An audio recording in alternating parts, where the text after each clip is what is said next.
Pode. Senhor Olavo.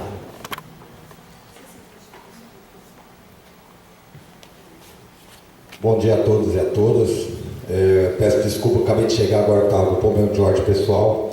Cumprimentar a mesa e passar para vocês aí que tem interesse, que às vezes está tendo uma inversão de fala, né, sobre essas desapropriações, qual eu, como presidente do Fórum de Liderança da Água Espraiada, como também membro do Liberta Jabaquara, nós não somos a favor, tá?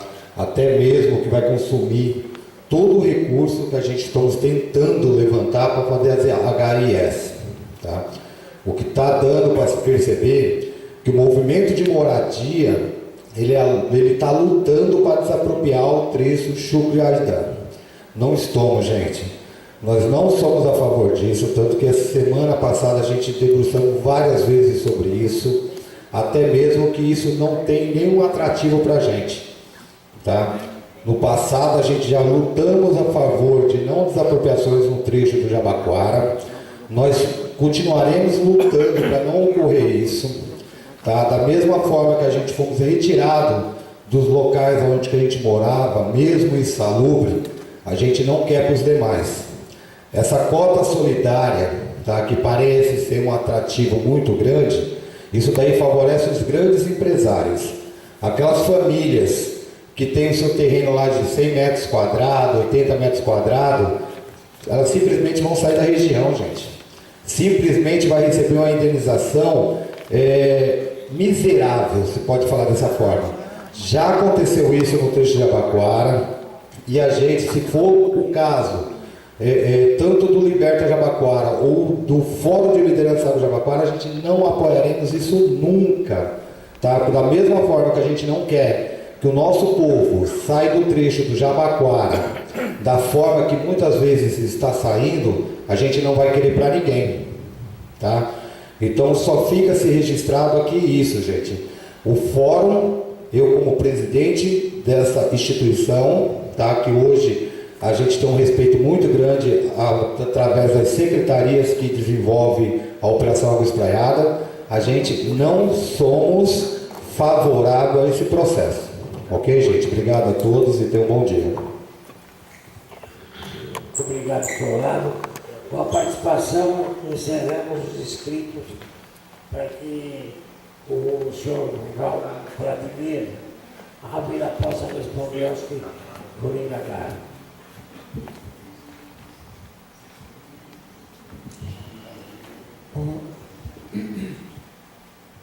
Eu agradeço todas as contribuições, acho que elas são todas valiosas, meus comentários são importantes. Eu tentei anotar tudo, não sei se eu consegui, mas vou tentar respondê-las também. Em relação ao que foi colocado pelo Mauro, a gente entende a preocupação, né, a necessidade, né, uma obra sempre impacta pessoas, né, e essas pessoas estão em situações diferentes. O artigo 15 da Lei 13.260, de fato, né, ele previa que proprietários e moradores tivessem o mesmo tipo de tratamento que é dado às pessoas que não são proprietários e moradores e que, portanto, não teriam como outro tipo de recurso a não ser serem alocados para habitações de interesse social. É lógico que nós vivemos num país onde a questão se coloca muito claramente, né? Quem é proprietário de algum imóvel, quando é desapropriado, recebe o valor da desapropriação. Esse valor, hoje em dia, é um valor de mercado. Tá? Então, não há como ter o mesmo tratamento. Né? Eu acho que a Sheila colocou de uma maneira muito clara. As pessoas que moram em invasão, que moram em favela, que moram em comunidade e que não têm essa condição de ter acesso à propriedade, né, ou a moradia digna, elas têm que ser atendidas de uma forma diferente. É o que exatamente a gente tenta fazer com a operação urbana. Ou seja, colocar as pessoas dentro dos critérios. Por outro lado, existe uma salvaguarda nesse PL que coloca o seguinte, né, que todas as pessoas que têm que de alguma forma são impactadas e que estão dentro dos critérios dos programas habitacionais da SEAB, possam pedir a sua inclusão nesses programas. Tá? Então, ou seja, não estamos simplesmente abandonando as pessoas. Aquelas que são diretamente impactadas pelas obras da operação urbana e que não têm a condição de serem atendidas de outra forma que não seja em habitação de interesse social, essas serão atendidas por essa forma dentro dos critérios dos programas da SEAB. Aqueles outros que forem atendidos, mas que estão em outro patamar de necessidades, podem ser atendidos desde que se adequem aos programas da SEAB. O José Roberto falou, uma coisa que me chamou bastante atenção, que em relação aos empreendedores, eles podem construir 6 ou 7 vezes a área do seu terreno. Isso não é verdade. A operação urbana limita o coeficiente de aproveitamento a 4 vezes a área do terreno. Então, é o máximo que o empreendedor consegue construir naquele seu terreno. Tá? O valor da desapropriação, a gente falou aqui, que é aqueles R$ 6.500. Isto é um valor médio. Eu já aproveito para responder outras 2 perguntas que tiveram em relação a isso. Isto é um valor médio. A gente fez uma pesquisa muito rápida, muito expedita, de imóveis à venda naquela região, naquele momento. Então, nós encontramos valores que variavam de R$ 4.000, tá? Terreno com construção e tudo mais, o que seria desapropriado. E chegavam até R$ 12.000 em alguns lugares. Então, chegamos num valor médio de 6,5 por uma média ponderada.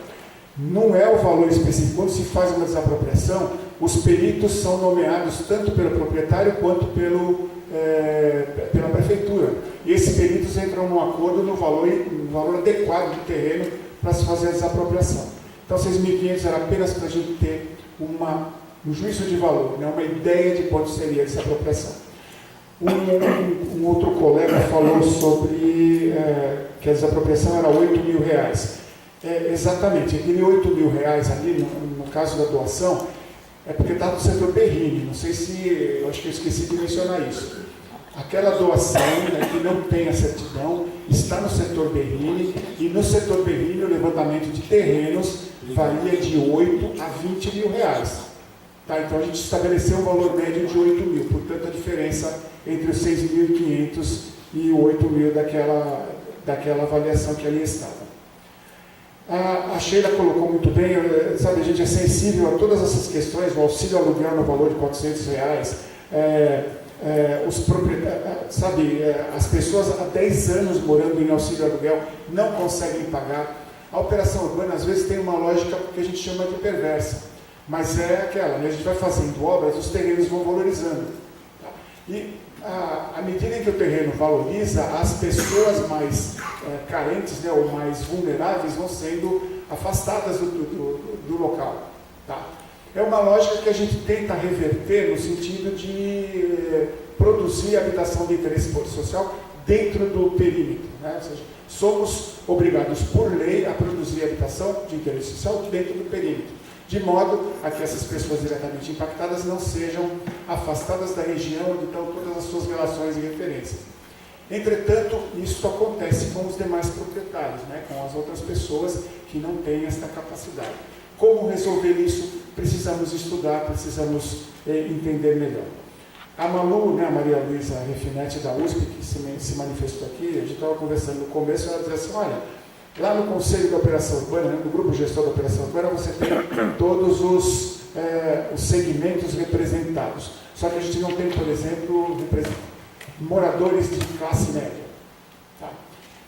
Isso foi vamos dizer assim, um deslize da operação no seu início. Mas isso é ilegal, foi ilegal, porque o Estatuto da Cidade obriga que tenha proprietários nos conselhos de operação urbana. Pois é ilegal. Os proprietários deveriam estar lá, só que não se organizaram para isso. Como não? Não se organizaram para isso. Os movimentos de moradia estavam lá, as associações estavam aí nós lá. não estávamos, fomos nós que fizemos o cadastramento. Concluir, por favor. Você está falando mentira? Você também falou várias aqui, eu não tinha. Não, mas eu provo, eu assino embaixo. Fala aí, qual mentira? Qual mentira que eu falei? Várias delas aqui, ó. Fala uma.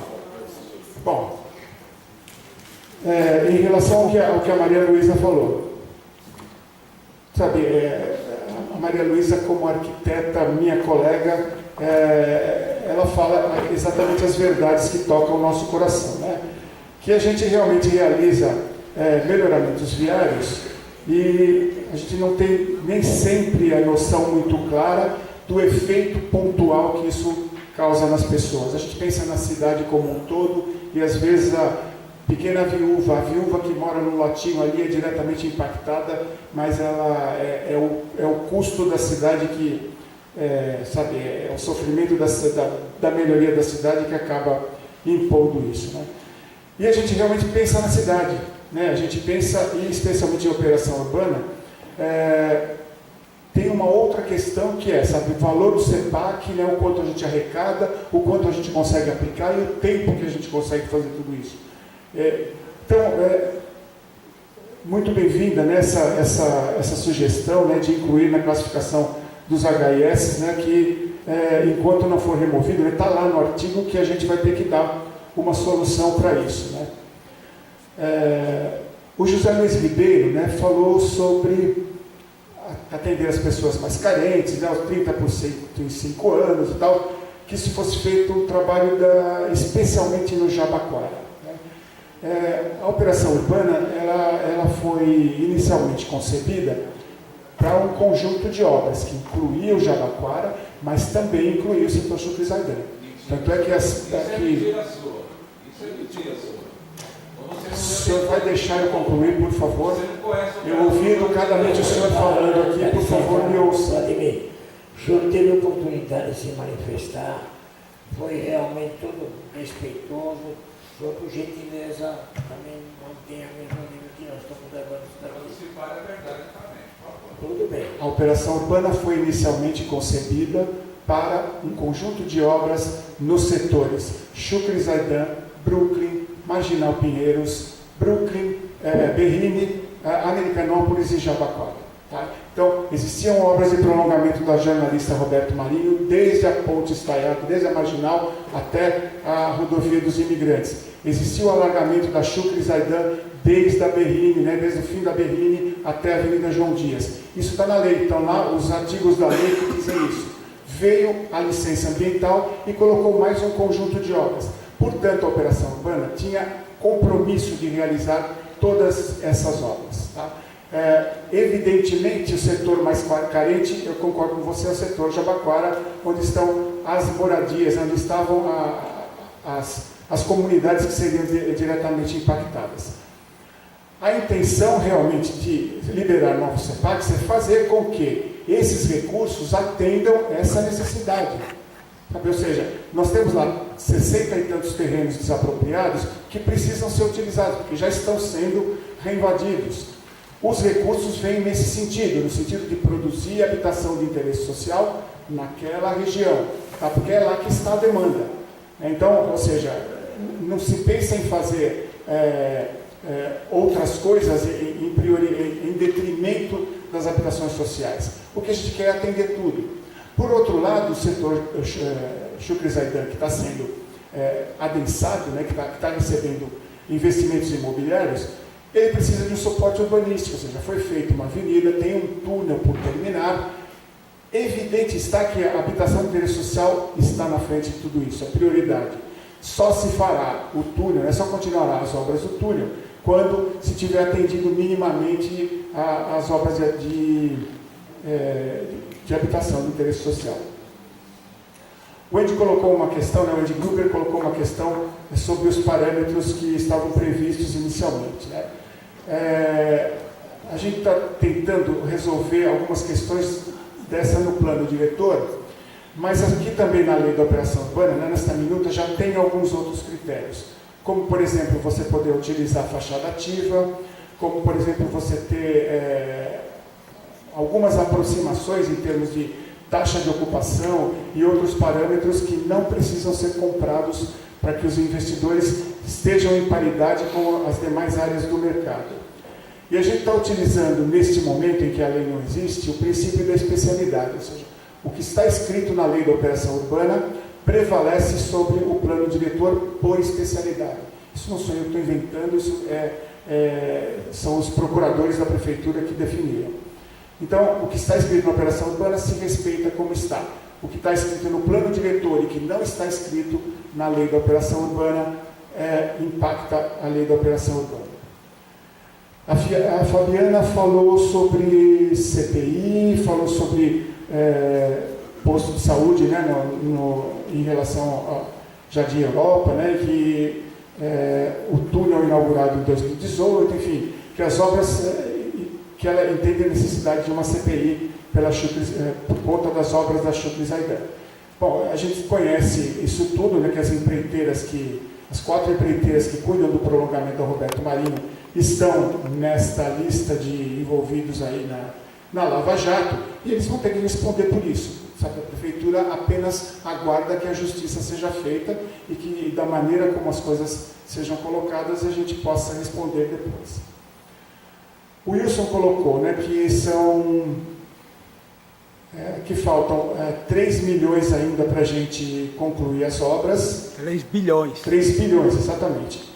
Que faltam para a gente concluir as obras, que a gente já gastou por volta de 3 bilhões e 600.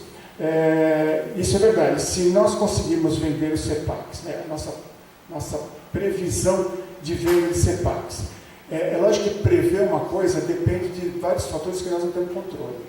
Por exemplo, a condição do mercado imobiliário. Se o mercado imobiliário vai de fato aderir, se vai comprar esses CEPACs.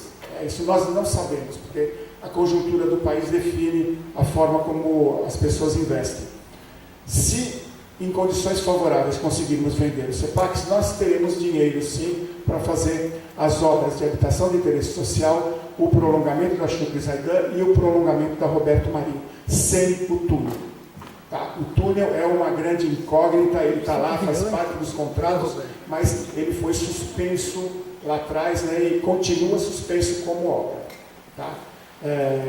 Então, esta é a nossa previsão. O Wilson me perguntou também quem são os empreendedores, né? Quem são esses empreendedores que teoricamente poderiam nos doar esses terrenos? São as grandes incorporadoras.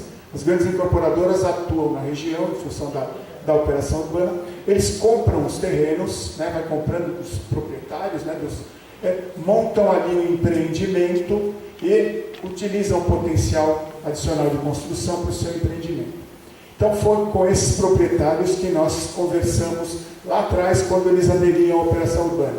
Eles aderiam à operação urbana, passavam um melhoramento dentro do terreno, nós negociávamos com eles. Você não pode doar agora, não tinha lei que permitisse isso, mas reserva esse melhoramento. Você pode doar futuramente e existem regras hoje, né, no plano diretor para essa doação. Caso você não queira doar, a gente fará a desapropriação. Tá? Então, essa era a intenção, reservar a área para que o melhoramento fosse possível. Em relação à abertura de via das pequenas residências, vocês viram que a gente, nesta atual versão, tirou tudo aquilo que se relacionava à desapropriação de pequenos lotes. Ou seja, que são os alargamentos, que pegaria a parte da frente das casinhas, né, dos lotinhos pequenos ao longo das vias que hoje são mais estreitas. Então, nós estamos recuando nesse sentido, né, tentando tirar isso para que não haja impacto, né, esse impacto tão grande sobre tanta gente. E vamos lembrar que os grandes empreendedores, ao formar seus lotes, eles formam lotes grandes. Então, é 1, 2 lotes que são impactados. No caso das pequenas casinhas, são mais de 700, 800. O total de família em aluguel social, a Sheila já tinha me ajudado, aqui 1.789, né, Sheila? Né, são essas as pessoas que recebem R$400 todos os meses para poder continuar aguardando, né, a sua unidade de habitação de interesse social. Isso, num curto período, é até aceitável, né, mas 10 anos em um aluguel social é algo extremamente cruel por conta daquela dinâmica de que o valor do terreno vai aumentando, o aluguel vai aumentando e as pessoas não conseguem se manter no lugar. O José Luiz falou uma coisa que também nos impacta, né, que quando a gente faz uma desapropriação, a gente joga fora a história do povo. Isso a gente tem que tomar o maior cuidado, né, para que isso não aconteça, né? O estudo de impacto ambiental tenta abordar essas questões, de que forma a gente preserva aquela cultura, né? Aquela história, aquela dinâmica que existe na região. Nem sempre é possível e a gente tenta mitigar essas atitudes, mas realmente não tem muito como preservar integralmente. Ele perguntou também em relação à desapropriação versus a compensação financeira. Se alguém quer doar um terreno, como isso funciona? Hoje o plano diretor atual, ele permite que se faça a doação de terreno, desde que seja interesse da prefeitura e desde que haja um melhoramento viário em lei. Então, se tem uma lei de melhoramento viário, eu posso ir lá e falar assim, olha, eu não quero doar o meu terreno para o melhoramento. Tenho como contrapartida receber potencial construtivo. Então, potencial construtivo do meu terreno, eu posso negociar com alguém que queira comprar. Tá? Então, esta é a dinâmica da doação. Para as grandes empreiteiras, isso é uma forma interessante de fazer. A compensação financeira da desapropriação é aquele mecanismo que eu já mencionei. Ou seja, ao ser desapropriado um terreno, se arbitra um valor de mercado para ele. Então, o proprietário nomeia um perito e a prefeitura nomeia um perito. Esses dois peritos entram em acordo, mediante laudos de avaliação, e chegam no valor do terreno. Este valor pode ser recolhido 80% como inicial, né? Ou seja, se o proprietário concordar com a alta, ele recebe 80%, e ao emitir na posse, a prefeitura deposita o restante. No caso de ele não concordar com o valor, ele pode levantar uma parte desse recurso e ele vai ficar brigando com a prefeitura judicialmente, no sentido de compensar esse valor. Isso eu estou respondendo também a pergunta do Luiz Loureiro, né, que ele falou dos 6.500 e dos 8.000, eu expliquei a diferença. E aquela questão de como as pessoas mais vulneráveis vão conseguir, sobreviver a essa questão da desapropriação, é outra questão que a gente realmente tem como desafio para poder achar uma solução melhor. Tá? Ele falou também alguma coisa sobre parques horizontais, coisas do tipo, que neste caso aqui, é a exigência do EARIMA que as áreas verdes sejam compensadas. Então, por isso a gente desapropriou aqueles, ou está indicando aqueles lotes para desapropriação, no sentido de criar mais áreas verdes. O Renato me perguntou sobre onde ele pode ver os estoques, né, onde ele pode ver quanto CEPAC tem, né, como vai ficar. O que está atualmente, Renato, esse balanço de estoques está publicado no site da São Paulo Urbanismo. Então você vai entrar lá na São Paulo Urbanismo, Operações Urbanas, Operação Urbana Água Espraiada, tem lá CEPAC e tem vários resumos, né? Tem resumo financeiro, que é todo o recurso que entrou e que saiu, depois tem resumo de estoques ou coisa do tipo, tem o estoque que já foi consumido, o estoque que tem várias tabelas lá que mostram tudo assim detalhadamente o que a gente tem de CEPAC, quanto tem para cada setor, quanto já foi utilizado, quanto ainda resta. Tá? E você vai poder também entrar no mesmo site, naquela tabela que a gente mostra para o Conselho Gestor. Para baixo um pouquinho tem reuniões do Conselho Gestor, tem todas as datas e tem todos os relatórios que são ali, as apresentações que são feitas com cada um dos relatórios. Tá? Essas reuniões são fechadas, né, vereador? Reunião é fechada, reunião do Conselho Gestor. Não, as reuniões não são fechadas. O que se preza é que os conselheiros precisam ter uma certa tranquilidade para poder trabalhar, né? Então, o que a gente pede é que quando um conselheiro quer levar alguém à reunião, ele nos indique antes. Ou seja, ele liga para a gente e fala assim, olha, vou levar uma pessoa, cada conselheiro leva uma pessoa para a reunião. Tá? Então, esse é o critério que temos lá. Por último, o Olavo, né, falou sobre o movimento de moradia, que o movimento de moradia não é a favor da desapropriação. Isso sem dúvida, né? Acho que ninguém é a favor de desapropriar o outro para tentar resolver a sua situação. A gente sabe que a situação de todos é difícil e complicada e nós desejamos que haja uma solução melhor para todos nós. Bom, é o que eu tinha a dizer aos senhores. Muito obrigado. Eu levarei todas essas questões aqui e vamos meditar sobre elas como uma forma de poder solucionar. Agradecemos mais uma vez ao Vladimir Ávila e a todos vocês aqui quero ressaltar a importância para todos nós, para que realmente possamos, como já foi colocado na quarta-feira, voltarmos lá. Predominou aqui o bom senso, pessoas respeitando, acho que é importante isso daí, se constrói realmente com coisas, com educação, que isso que falta no nosso país, infelizmente. Aqui tiveram um comportamento exemplar, meus parabéns, e continue contando. Quero registrar a presença, ele vai falar aos senhores e às senhoras, o senhor presidente da Câmara Municipal de São Paulo, vereador Milton Leite.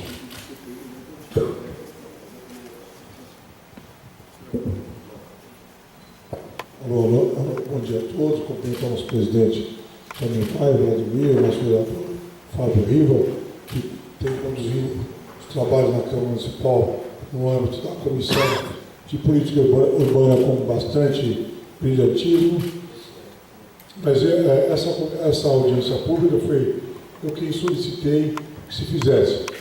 Porque nós estamos há cerca de votarmos o PL 722, que trata da liberação de recursos para unidades habitacionais, mas também desapropriações. Isso é importante para a cidade de São Paulo, discutirmos isso. Como já foi apresentado na inicial, uma preocupação que nós temos, não desapropriar aquilo que nós não faremos as intervenções públicas ou que possam onerar os cofres públicos no momento que nós não temos recursos. Foram apresentados, como vocês viram, no tempo 8 ruas, em que 8 grandes glebas são claramente beneficiadas. Glebas são propriedades de particulares. O poder público está lá com uma atenção especial por essas áreas, para a liberação dessas áreas. Há de se ressaltar que já pagamos um valor que supera a casa de 1 bilhão em desapropriações, preocupa a sociedade como um todo. Alguém disse aqui, durante as falas, que era necessário abrir até uma CPI das operações urbanas. Quer dizer que já está pedida essa CPI. Ela já existe a CPI, ela é pedida pelo vereador Turma, ela pode ser votada a qualquer momento. Eu quero dizer, e quero afirmar que eu sou totalmente favorável. Não tem nenhum problema, porque eu tenho muitas dúvidas, pessoalmente, sobre as desapropriações feitas até então. Onde gastamos mais de 1 bilhão, quase 1 bilhão e 300 milhões de reais. As habitações populares ficaram pelos caminhos. Então, a minha preocupação, quando solicitei essa audiência pública, é justamente essa preocupação. As intervenções públicas, as obras necessárias mesmo, em favor da comunidade, estão ficando de lado. A gente paga desapropriações e não se realiza. Quer dizer, o custo das obras hoje está menor que a desapropriação.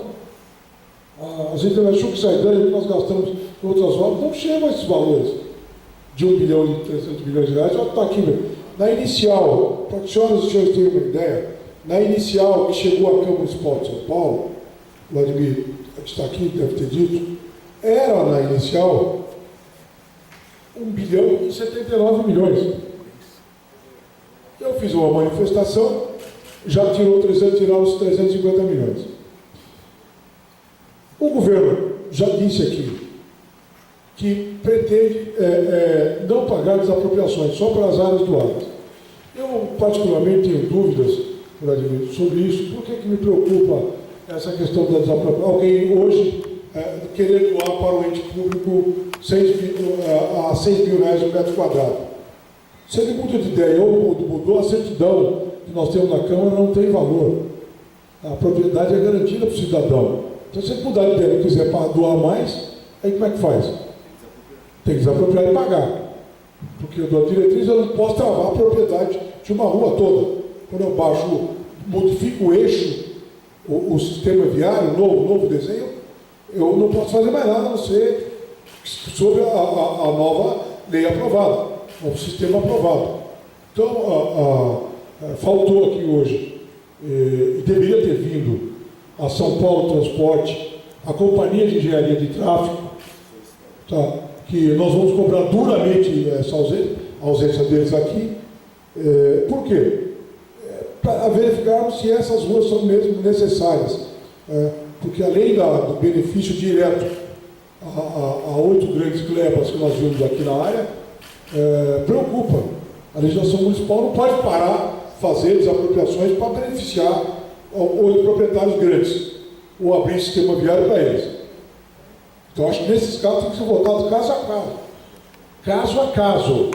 Acho que essas ruas não é que não devam ser feitas, mas devem ser objeto de discussões individuais, até no âmbito da operação urbana, para que fique claro o posicionamento do interesse público daquela rua, daquela gleba. Se nós botarmos num pacote essa quantidade de ruas e os valores que estão envolvidos, eu tenho uma preocupação muito grande com isso. Muito grande, porque é dinheiro público, é dinheiro do povo, é dinheiro nosso que está envolvido. Então, foi eu que solicitei, na verdade, ao Tuma que apresentasse essa CPI das operações urbanas. Porque, como presidente da casa, eu não posso fazê-lo. Mas pedi que ele era vereador, estava com o secretário, mas a CPI foi pedida no mandato dele, no início do mandato dele. É uma CPI que eu acho necessária para ver o comportamento do departamento das apropriações, para ver onde foram gastos esse dinheiro, se o preço pago foi justo mesmo. Tem lá uma máfia aí que funciona, aqui, segundo dizem, entre os departamentos, essas firmas, esses departamentos que aprovam, desaprovam os laudos, que certificam os metros quadrados, causam muita dúvida à sociedade. Causam. E não é de se estranhar, porque o DER já está lá enrolado com um problema dessa natureza. E desapropriações. Porque custou caro ao erário, ao do Estado. Então, quando nós falamos, qual a preocupação nossa, minha em particular, é que nós votemos preservando os habitats habitacionais sobre os quais não pairam dúvida. Os 30%, liberamos os CEPACs, baixamos os CEPACs ficam liberados para a construção e arrecadação dos recursos e investimento nas unidades habitacionais. Isso nós não temos dúvida nenhuma. A dúvida com relação a isso da Câmara é a minha opinião pessoal, eu farei gestões, é que votemos só isso na quarta-feira. Eu falei que só vote isso. E que cada rua vote individualmente. Como são votadas todas as apropriações em particular. Cada um vai lá que se explique. E verificar, porque aí tem a oportunidade da Câmara discutir com aquela situação, cada rua, as diferenças. Eu não posso atender o setor imobiliário assim, sem ouvir o entorno. Eles não vieram para a audiência, tudo bem, mas eu tenho a casa de trás, eu tenho do lado, que não está aqui diretamente chamado. Quer dizer, a baixa frequência hoje aqui da população não significa que eles não têm interesse. Foram avisados em cima da hora os proprietários. Eu não duvido de falar que vai ter uma torre de 60 metros de altura lá na casa dele, não vai incomodar ele. Lógico que vai incomodar. Lógico que vai incomodar. Ele quer saber o que é aquilo tudo lá. E cada rua dessa que foi apresentada, vocês viram no mapa, naquele mapa do Google Earth, que nós mostraram aqui, praticamente são glebas mesmo.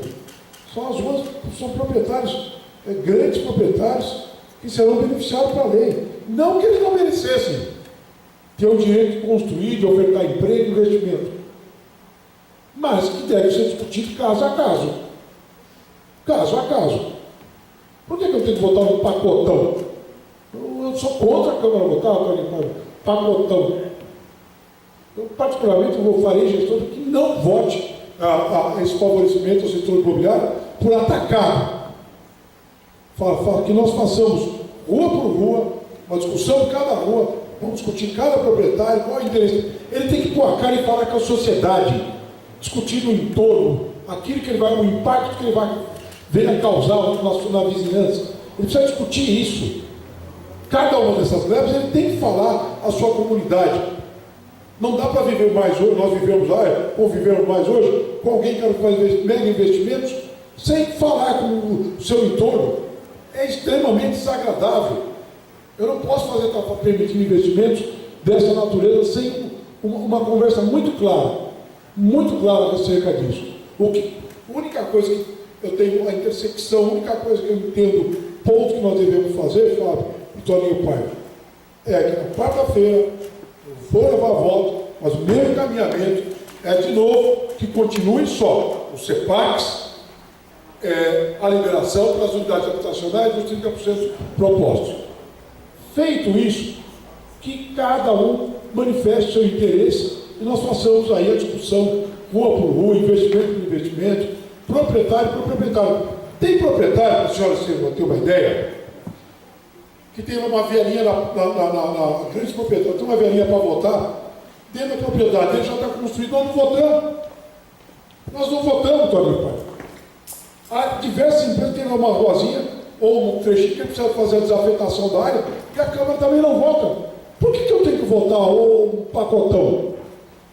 Pra vocês entenderem como que é a diferença. Tem uma fila lá de ruas e vielas, desde vielas sanitárias, desafetações de áreas pequenas, que as pessoas também querem investir. Por que aqui eu tenho que levar tudo no... Vamos embora.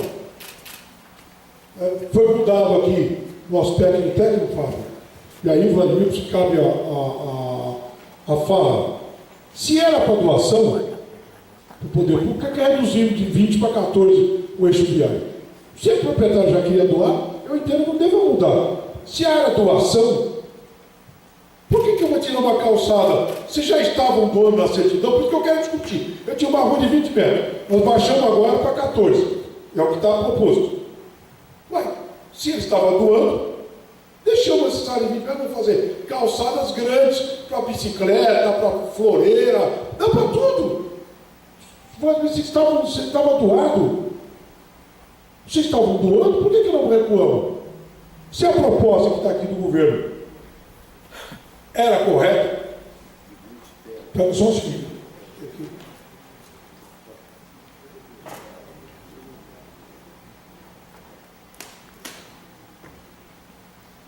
A minha preocupação, o governo modificou.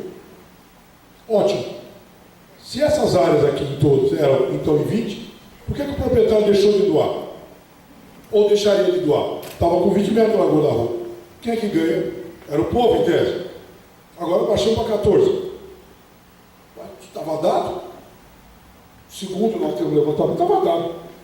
Então nós vamos ter que discutir isso. Por isso que eu digo, discussões que nós passamos por atacado é difícil. É difícil vocês entenderem. Eu não estou dizendo que tem alguém errado, fez coisa errada. É que cabe uma discussão rua a rua. Rua a rua, ponto a ponto. A comunidade tem o direito de discutir lá no seu local, nessas ruas, essas intervenções. Não pode ser feito dessa forma. Não deve ser feito dessa forma. No mundo inteiro, os debates se dão em cima dos avanços em construções com bastante diálogo, com bastante construção.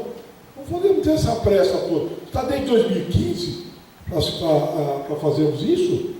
Por que agora eu vou modificar? De repente, vou fazer isso com essa pressa toda? Eu não tenho essa pressa toda. Pessoalmente, eu não tenho essa pressa toda. Então, Fábio, Vossa Excelência vai falar hoje da palavra, quero fazer esse questionamento, quero ressaltar que não há garantias nenhuma real, meu corpo jurídico já me disse o seguinte muito claramente: se o proprietário mudar de ideia, ele tem direito de receber, ele tem direito de receber. Se a firma imaginar uma empresa que estava com a certidão para doar, a área verde, que nós tínhamos tudo lá. Ele falou, não vou doar mais, mudei de ideia. E aí? A 6 mil metros quadrados, o advogado, ou ela entra numa situação, uma reclamação trabalhista. A 6 mil metros quadrados, ele não pode mais doar, ainda que ele assim o deseje. Ele vai ter que cumprir suas obrigações. Então, e de onde vai o dinheiro? Sai do CEPAC para pagar essa gente. Então, por isso que eu falo, se nós fatiarmos, dá para nós termos mais precisão do gasto público que nós faremos, e até da qualidade técnica da intervenção, da qualidade técnica desse gasto, desse dinheiro. Aqui que nós vamos fazer efetivamente. Então, eu não sou contra o desenvolvimento, eu sou consultor, faço empreendimentos imobiliários, não faço tempo em São Paulo, fiz há muito tempo, não faço mais. Faço loteamentos grandes, todos 100% obviamente legalizados, mas é discutido com a comunidade. Eu dou um exemplo, como nós tínhamos que fazer, até aula para as crianças do entorno nós tivemos que dar. As certidões assim determinadas, porque tinha lá o CODEFAS, olha, só tem que oferecer curso, aqui recurso para o museu, curso para as escolas do entorno, para a comunidade do entorno, Ora, se eu como cidadão sofro essa consequência, as consequências de outros municípios, por que não aqui? Toninho Paiva, eu tenho que fazer essa discussão lá. Eu não posso fazer intervenções nenhuma em que eu não discuta com a sociedade, em que eu não faça os investimentos necessários. Não é? Então, porque veja o paradigma da lei que nós temos. No nosso plano diretor, quando nós falamos de versão sobre loteamento, nós tocamos toda a conta para quem? O Fábio sabe, para o loteador. Para o loteador. Ele paga a conta, eu pago. Eu vou fazer um loteamento, eu tenho que botar rede de água, esgoto, iluminação pública, pavimentação, calçada, eu tenho que fazer tudo. Aí eu vou beneficiar uma grande gleba, por que nós não podemos negociar isso com as empresas? Nesse ponto. Quando a gleba, neste caso aqui são glebas, por que nós não negociamos isso com essas empresas? Em audiência pública, eu estou dizendo, nós colocamos isso no plano diretor, Fábio, você sabe disso. Nossa, lá, se alguém for lotear no município de São Paulo, o cidadão terá que fazer água, luz, esgoto, iluminação pública, pavimentação. É calçado, tudo bonitinho. A arborização tem que fazer tudo. Por que o grande proprietário de uma grande gleba tem que levar do dinheiro público nosso? Por que ele tem que fazer isso? Eu faço isso em outros municípios, como cidadão, como empresário. Está na lei aqui no plano diretor, o loteador tem que fazer, o Fábio faz isso, ele tem que fazer. As comunidades que eles representam, os loteamentos populares que eles fazem, tocam, tem que fazer. O loteamento popular, o cidadão tem que fazer. Mesmo comunitário, que é tocado com comunidade, ele participa disso. Aqui na zona oeste da cidade, no noroeste. Por que o proprietário nosso aqui, de uma grande gleba, não tem que fazer nada? Já paga imposto, todo mundo paga. No plano diretor está lá dito. Nós botamos na lei. Eu entendo que uma grande gleba, ela se assemelha ao loteamento. Por quê? É verticalizado. Tem que haver uma contrapartida. Tem lá o polo gerador de tráfego. Pouquíssimos investimentos. Principalmente, por que eu estou dizendo isso? Porque eu estou mexendo no viário, no sistema de viário, eu estou abrindo o eixo, a largura das ruas. É como se estivesse abrindo um loteamento novo. Então nós temos que discutir com clareza com essas comunidades, esse gasto, essa qualidade de gasto desse dinheiro. Não está se fazendo discussões vazias. Eu não quero prejudicar o empreendedor, mas ele não pode ser tratado diferente de que é tratado no loteamento popular. E está aqui o Fábio, que conhece muito bem isso. Como é que você trata isso na Zona Oeste? Fazendo. Organizando as famílias para pagar. Organizando as famílias para pagar, para fazer. Por que nós temos que aqui agora sacar do dinheiro público para fazer? Qual é a diferença? Se eu mexer no viário, eu abrir o viário, se interessa a ele, ótimo, vamos discutir isso. Por isso que a discussão, Fábio, eu não quero tomar mais o tempo das senhoras e dos senhores, mas ficaria conversando e debatendo acerca desse problema. Por que eu disse isso também, que sou empreendedor fora daqui? Então as pessoas estão perseguindo o empreendedor? Não! É que mudou o conceito de empreendedor neste país.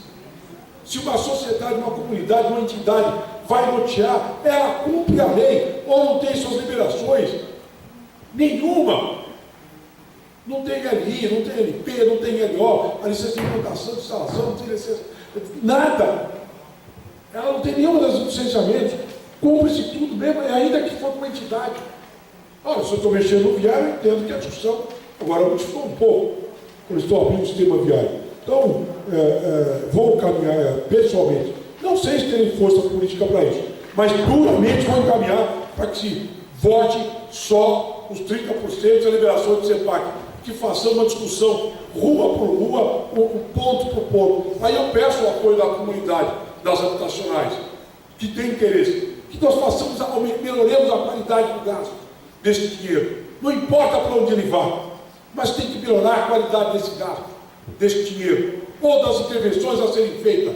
O Conselho de Gestor, eu não vi nunca, com todo respeito, discutir acerca da melhoria dos viários. Quem é que vai pagar quanto se o beneficiário é o mercado imobiliário, o grande beneficiário? É lucro. Eu não sou contra o lucro, mas deixa a parte dele para a parte do setor público. Presidente, uma dúvida. O EIA-RIMA vai permitir essa fatiação? O EIA-RIMA permite? Porque, assim, não pode, sobre leis permite. Eu estou votando 8 leis, bata 8 ruas, não tem uma por uma, não tem nenhum problema. Eu posso votar, não estou votando 8? Não era 40, não eram 60? Agora chegou a 8, como é que não está fatiado? Já está fatiado no projeto. A prova está aqui. No próprio projeto do governo, da redação nova do governo, eram 60, 42, 18 que eram áreas verdes. É só pegar o macro viário. Mas eu estou mostrando para você que já foi modificado, que já foi fatiado no próprio projeto. Como que era? Não era uma quantidade muito maior de coisa? Nós tínhamos, nós já reduzimos, então já está fatiado. Se fatiado foi, pode. Está claro? É importante Não há impacto. O que eu não posso é ampliar ruas além do perímetro da poligonal existente. Ou seja, o perímetro, alterar esse perímetro. Isso mexeria no impacto. Fora disso não há problema. As discussões intercorpos não há problema. Porque não tem problema nenhum com relação à votação. A Câmara está dizendo o seguinte, não votará de uma vez, mas votará. Presidente, não podemos ser tratados como lotes, nós estamos sendo vistos como lotes, não como famílias. As famílias precisam ser chamadas para discussão. Para todos esses projetos existem outras alternativas, que se chamem as famílias afetadas, que paremos de ser vistos como lotes, assim como famílias, seres humanos, não cachorros vira-latas. É isso que precisa. Concordo com a sua posição. Eu chamei a audiência pública justamente para isso, para que nós possamos discutir. A minha fala na Câmara foi justamente essa, que as famílias fossem respeitadas. Aqui nós tínhamos cerca de, acho que 700 famílias serem atingidas. Está cortando a frente da casa delas, mas não é possível nós fazermos isso. Não é possível nós fazermos isso. Aí impedir que isso assim procedesse. Não é que não fosse necessário. Tem que ser feita uma discussão com a companhia de engenharia de tráfego, com os moradores, qual é o melhor sistema para cada rua. Nós não podemos fazer isso por atacado. Isso não é bom para a sociedade. Isso não é bom. A sociedade não deve se comportar assim. Ela deve se comportar com um bom diálogo, com uma boa conversa, não tem nenhum problema. O morador vir falar e discutir o seu problema lá. Discute-se o macro, mas discute os problemas um a um. E para quem vai a conta? Me incomoda muito para quem vai a conta. Quem é que está pagando de fato a conta? É esse o nosso problema. É isso que me incomoda. Quando abre o viário, gera conta. Gera conta para o contribuinte. Não é só desapropriação. Não é. Se eu abrir o viário, eu tenho que botar, eu teria que fazer as intervenções necessárias, com a infraestrutura necessária. Pavimentação, drenagem superficial, profunda, eu tenho que fazer tudo isso. Posteamento, eu tenho que mudar tudo. Eu tenho que botar iluminação pública. Quem é que vai pagar essa conta? Eu estou dizendo aqui, isso não está discutido, Toninho, pai. Eu estou falando, vou abrir o viário, melhorar ruas aqui que não é inexistente. Ótimo, quem vai fazer essa conta? É o poder público, de novo? Se eu estou beneficiando 8 glebas? Eu estou beneficiando uma gleba, eles não podem pagar essa conta. A mim foi dito que uma das glebas o sujeito quer pagar. Que bom, tira do dinheiro público. Por que nós vamos beneficiar uma empresa que vai fazer um empreendimento e só ele é o beneficiário? Está aqui a pronto, vocês viram a exibição, aquelas manchas lá, grandes, são terrenos grandes, gente rica que pode, empresas ricas, que pode tirar parte, não é tanto, não é muito, mas é assim que se faz economia. Deixar claramente se essas glebas já estão doando, que também façam a infra, toda a infra necessária. Por isso que deve ser discutido um a um. E respeitar as famílias. Não adianta o jeito ter uma gleba e tem 5 casinhas lá. É porque as 5 casinhas eu desconheço o proprietário. Não. Temos que discutir. Temos que discutir claramente. Por isso, Fábio, Toninho, pai, eu pedi que se monitorasse toda a audiência pública, tanto que sabia do pleito da CPI, já estou antecipando, sou favorável que veja o gasto desde o início desse dinheiro, o comportamento de todos, tem meu amplo e restrito apoio para fazer. Eu não posso, presidente, porque sou presidente da casa, mas teria vontade enorme de participar disso, pois conheço bem o assunto, gostaria, mas o regimento me impede. Por isso fico triste de não poder participar. Mas a CPI está pedindo sim, já tem o pedido aprovado. É só nós levarmos ao plenário e verificar o gasto disso aqui. Essa é a discussão que eu estou falando. Quem é que vai pagar essa infra toda aí? Que não é barata. Não é barata. Eu tenho que abertura de viário, preparo de caixa, bota fora, tudo isso é dinheiro. Toda essa estrutura é dinheiro. E de novo nós vamos ter que pagar. Precisamos fazer a rua, o sujeito lá faz um prédio bonito, maravilhoso. E aí sai de outros interesses populares, que é o alcance social não será atingido. Não será atingido. Aí eu deixo perguntar ao Chico Zaidan, que está lá, o túnel com paredão, porque não tem dinheiro para acabar. Tem um déficit de 300 milhões aberto na conta das operações. Eu vou gastar mais desapropriação, por quê? Não vou. É isso. Eu agradeço a fala, peço a paciência de vocês. Desculpa por ter falado. Eu estava em outra região lá, no Vargem Grande do Parelheiros, tratando de problemas da agricultura orgânica que nós temos aqui, que não é fácil. Pra você ter uma ideia, a vida de um parlamentar que trabalha não é fácil. Tá? Uma ideia, muitos pedidos que houveram lá, que houvesse o serviço de inspeção municipal para ovos caipiras, chamados ovos orgânicos que nós temos produzido de maneira natural. É o que eu fui tratar de manhã e outros problemas, centenas de problemas que nós temos. Por isso que eu ia trazer um pouco, mas não abri minha mão de vir aqui de jeito nenhum. Obrigado a todos, obrigado mesmo. Obrigado, presidente. Queria aqui, só de uma forma muito breve, até, eventualmente, presidente e vereador Tânia Paiva, porque nós temos um horário aqui com o teatro, um compromisso de entregar meio-dia. Eu vou ser bem econômico nas minhas palavras, até porque o presidente já deu, na verdade, qual que é o alinhamento para uma votação desse PL 722. Todo o trabalho, todo o esforço aí, um agradecimento ao Vladimir. O Vladimir tem me orientado, principalmente nessa questão de entender a operação urbana por sua complexidade. E aí, deixa eu só fazer agradecer o trabalho do Vladimir, que é um técnico que faz os encaminhamentos. Ele não tem decisão política, ele não toma decisão política. Ele bota no papel o que lhe é solicitado e explica o que está no papel. As decisões políticas, obviamente, cabem aos políticos decidirem. E isso daqui para lá, as matérias que ele trata com qualidade técnica, realmente de altíssima competência. Não se duvida disso, da capacidade do Vladimir. O nosso problema são decisões políticas que nós temos que tomar. É isso. Obrigado, Vladimir. Então, o Vladimir tem feito esse trabalho e desde quando o presidente me nomeou como relator, eu tenho feito essa discussão diretamente lá com ele, ouvindo principalmente os vereadores também que têm posicionamentos similares ao do presidente Milton Leite. E eu queria aqui fazer justiça, presidente Toninho Paiva, que é presidente da Comissão de Política Urbana. Só quero lembrar que a Comissão de Política Urbana é composta por 7 membros, o vereador Alfredinho, o vereador Souza Santos, eu, o Pólice Neto, o presidente Toninho Paiva, o Daldo Silvano e o Camilo Cristóvão. Então, como é uma reunião da comissão, queria agradecer toda a assessoria da Comissão de Política Urbana, porque esse é um trabalho conjunto, presidente Milton Leite, porque quando a gente ouve, principalmente a comunidade, ouve a experiência de alguns parlamentares, como o senhor, como o vereador Toninho Paiva, e inclusive com referência à questão política da decisão, a única coisa que me preocupa é o compromisso que nós temos com os movimentos de moradia. Você sabe da minha história com os movimentos, né? Lógico, ideologicamente, às vezes a gente tem posicionamentos distintos, mas a luta pela casa é o maior bem material que uma pessoa possa ter, é ter a sua casa, ter sua moradia. E aí a gente tem essa problemática de 10 anos que se arrasta, e o que me preocupa é isso, se a gente vai conseguir deixar em pé essa operação urbana.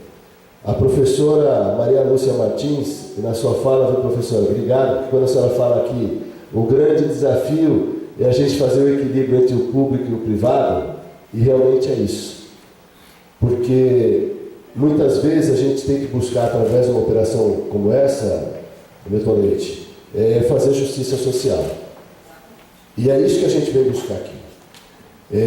As pessoas menos favorecidas são as que mais sofrem. São as que vão morrer, e alguns já morreram, recebendo o auxílio aluguel. E não teve a sua chave na mão, não teve a sua moradia definitiva. E do outro lado, você tem os grandes empreendedores, que são aqueles que estão interessados, principalmente na compra do leilão do CEPAX, para fazer os seus investimentos. E a operação só para em pé se você tem a venda desse CEPAX. Senão a gente vai ficar com um projeto que prioriza 30% de moradia, que foi um ganho significativo, que eram 10% na lei original, passou para 20%, passou para 25%, chegamos em 30% com a garantia desses investimentos. Mas não adianta você garantir os 30% se a gente não tem interessados para aquisição desses CEPAX. Eu sei que está assim. Então, por isso que eu fiz aí a fala da professora Maria Lúcia, porque você tem de um lado, né, aquilo que a gente pode ter como uma valorização imobiliária, e em alguns casos você pode ter alguns mitos na mão, né, as pessoas que vão ficar lá e não ter aí a sua casa com a devida valorização.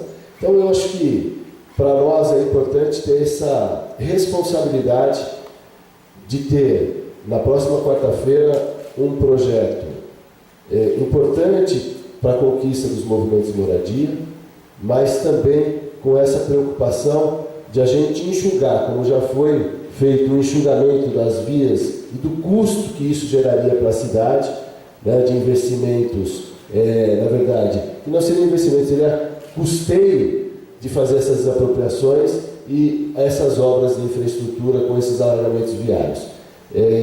Então, o que a gente vai procurar fazer hoje, como você fala, né, vereador que trabalha sábado, trabalha domingo, então hoje eu vou me debruçar em cima daquilo que eu anotei. Com certeza o Vladimir também pegou algumas contribuições, principalmente a contribuição do presidente Milton Leite, que tem insistido de uma forma muito correta com esse posicionamento.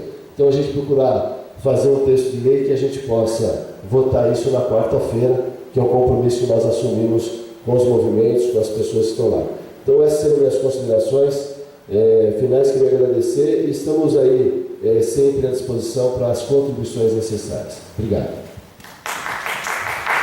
Encerrado, eu quero fazer uma fala, agradecer de novo o trabalho de Vossa Excelência, que se dispôs a vir aqui nesse final de domingo, do Vladimir, do Fábio Riva, porque essa audiência foi pedida por mim, e eu agradeço em particular a presença das senhoras e dos senhores, mas a disposição incansável, tanto do presidente Antônio Paiva, como do Fábio Riva, de vir aqui participar e ouvir a população e ter que agora à tarde, amanhã, preparar, em função daquilo que foi aqui colocado, produzir um texto que possa refletir o que de melhor e bom equilíbrio para que nós possamos votar.